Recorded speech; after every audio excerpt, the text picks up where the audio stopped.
seriously speaking, even if you don't like Waititu, but the numbers are on my side. The numbers.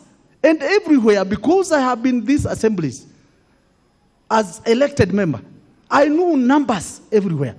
You are a senator because you are elected, and numbers were announced so that you became a senator. The same with me. I became a governor because of numbers. Numbers are supreme in every case. They are cardinal. You cannot ignore numbers. Honestly speaking, Mr. Speaker, sir, I beseech this House to make a ruling that cannot be challenged in any court of law, so that everybody would admire to be a senator. Like me, I thought that when I am through with Kiambu, I'd become a senator. Honestly speaking, yes. I know I contest and I know I can get. Yes, I'll be a senator one day. Because my strongest belief is that this House, when I was part of the people who are making the Constitution, I was in Parliament here. I was in this Parliament when the Constitution of the devolution was made. And honestly speaking, people never thought there was going to be any cheating in the county assemblies when people are being impeached. It is a new discovery. There is nothing like that. Nobody expects something like that anywhere in the world. That lying can be done at the county assembly level, then it comes to the Senate, and such an important thing, such an important issue, the basis of impeachment is ignored. Honestly speaking, just consider my case the way you would like yours to be considered when Waititu will be the senator here. Mr. Speaker, sir, the lady who alleges that there were malpractice, that I participated, has not made any complaint in any police station. Mr. Speaker, the lady was not called here to testify. In her affidavit that was read here, it did not mention me. It mentioned some county officials, not me, not Waititu. Again, Mr. Speaker, the authors of that document, the ombudsman, were not called in this assembly to testify that it is true that that document is genuine from their office. They could have been called. This is an important matter. Getting rid of somebody who was elected with over 800,000 votes. You can imagine going around 12 constituencies to be elected. Honestly, such an important issue. The ombudsman could have been here. They show the evidence where I was informed, whether there is any document implicating me. They never called me. I have never seen them. I just read in the newspaper. I have never seen them. Honestly speaking, if they were called here, it could have been very good so that they are cross-examined, Mr. Speaker. Mr. Speaker, sir, the gentleman who gave evidence here as the second witness, Mr. Eric Kiriko, has been the Public Service Board member in Kiambu County for the last 6 years. He is the person who was the right person to answer the questions about employment. He could have given the first-hand information. He has been a member for the last 6 years. And honestly speaking, right now, he is employed by the deputy governor against court order, which I have here from Justice Macau, that Mr. Nyoro, as a deputy governor, he cannot nominate, he cannot employ, sack, or even transfer anybody in the Kiambu County. But he has gone ahead to employ over 50 staff. Some of them who are bloggers, their daily work from morning to evening is to do blogging, to malign my name. Honestly speaking, that is the person who was called here as a main witness. He is an illegal employee as per the order from the High Court. Mr. Speaker, sir, That is as per Employment and Labor Relations Court petition number 172/2019. And there is a very clear ruling on the orders. Mr. Speaker, sir, all the allegation by the county secretary that the letters I signed for 26 staff members, whom some of them were working in my office, I think 5 of them were working within the headquarters, Mr. Speaker, sir, was not called to testify on the irregularities that he mentioned. How can you believe such a letter? He could have come here and taken a Bible to testify that it is true that there were irregularities, and he mentions what type of irregularities they were, Mr. Speaker. Mr. Speaker, that was not done. Mr. Speaker, sir, the Kiambu Public Service Board has 3 members presently. It doesn't have a quorum, but it has 3 members. None of the members was called to testify on the irregularities that I am assumed to have done in employing the cashiers. I'm not part of the Public Service Board. All those members were recruited by the County Public Service Board. Mine was just to give them a letter in a ceremony in the last day of that appointment. But they had gone through the process of recruitment by the County Public Service Board. The same with the cashiers. They were given letters by the Public Service Board. They were interviewed by the County Public Service Board. Mr. Speaker, I urge this House that justice be done to all of the governors who will ever come in front of you. Mr. Speaker, sir,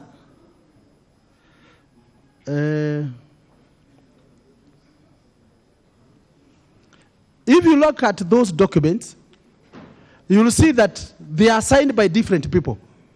They are not only signed by one person, and I'm one of those persons.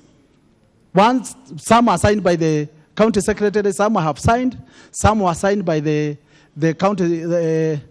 secretary to the County Public Service Board, and it is therefore not peculiar for me as a governor to have signed those letters. Mr. Speaker,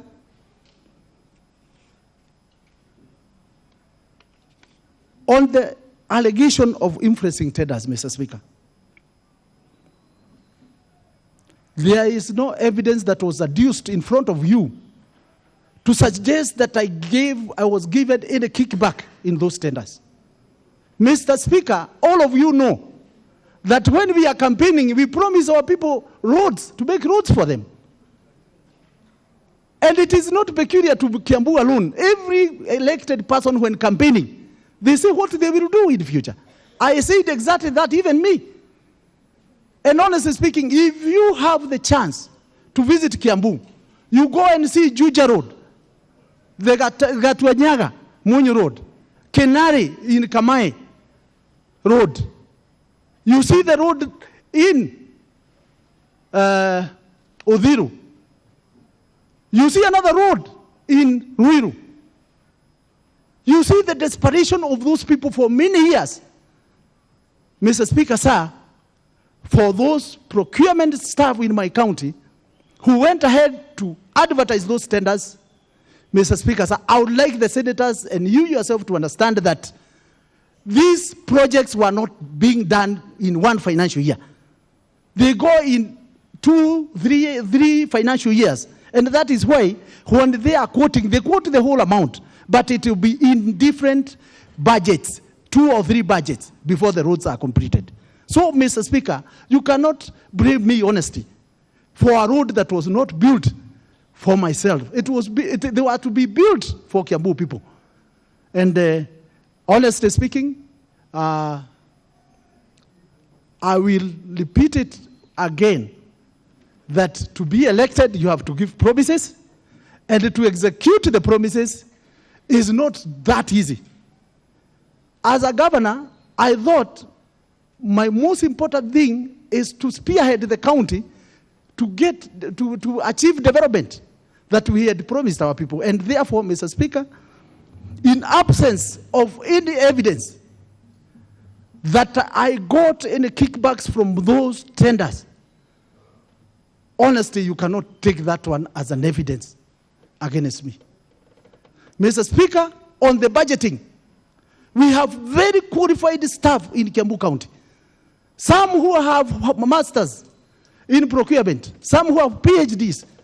Those are the people who should have answered any question concerning budgeting and procurement. I'm not a procurement staff, Mr. Speaker. I don't belong to those committees. There are people who are entrusted to do that. Mr. Speaker, to sum up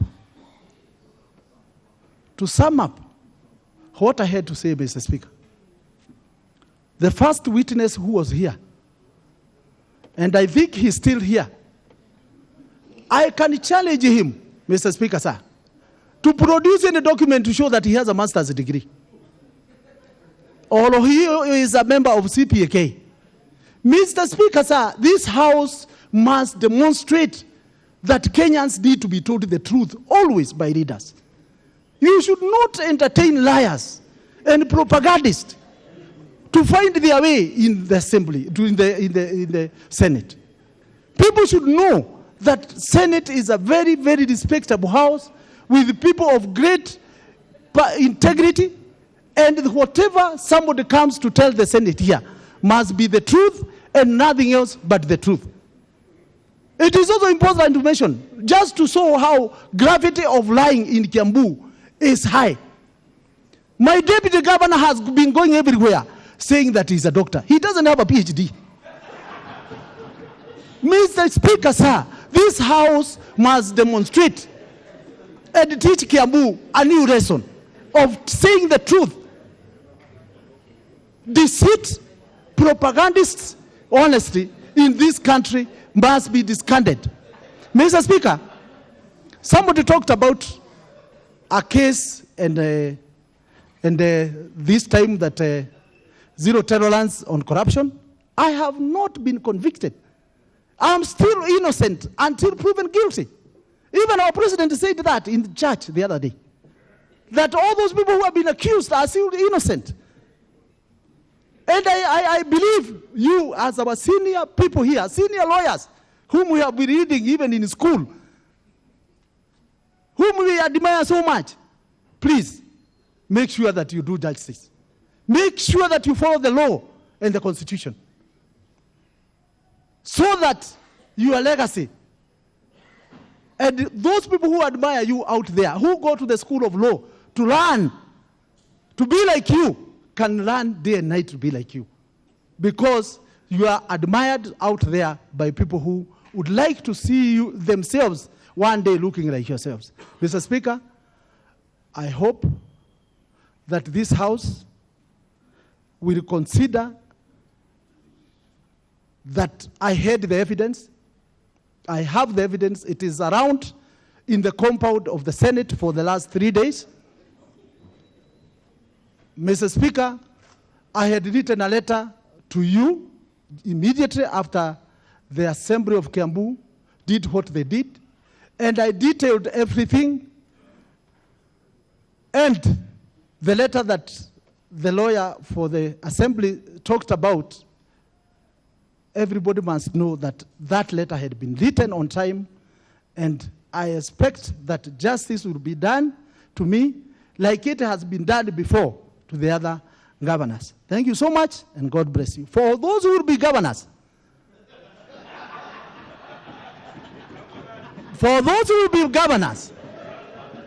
remember that MCAs sabotage everything until you bribe them. It is a serious problem handling MCAs. Therefore, honestly speaking, the first witness here is the one who had taken our budget to court. Kiambu stalled for 6 months because our budget had been suspended, just because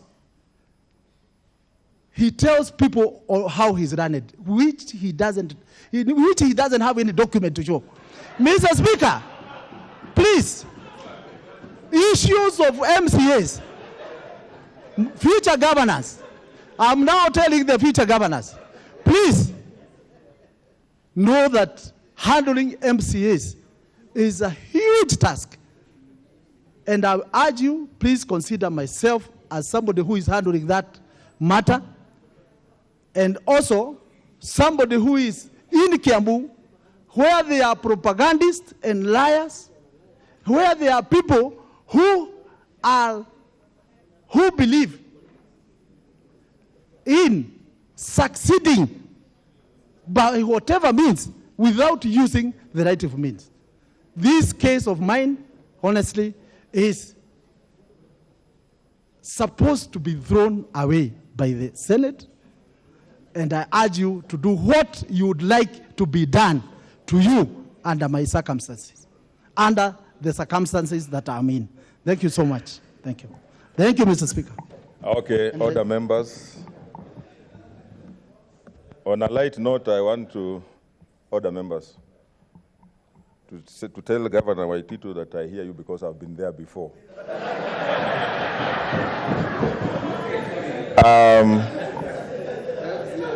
Honorable Senators, now Governor Waititu did raise an important concern about Senator Mwaura. I'll also be making a communication in the course before we close the sessions, because it's very unfortunate if that happened.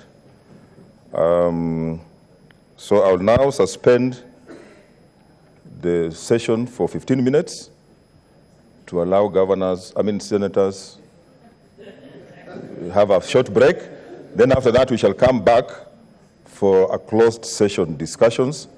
And after that, we'll reconvene after the camera session for voting. So I want to thank all the parties that have been here. I want to thank the senators for your patience. And I want to assure the parties that the senators have heard you, and they will be discussing the issues based on what you have said here, and each one of them will have to make a decision at the end of it. So thank you very much.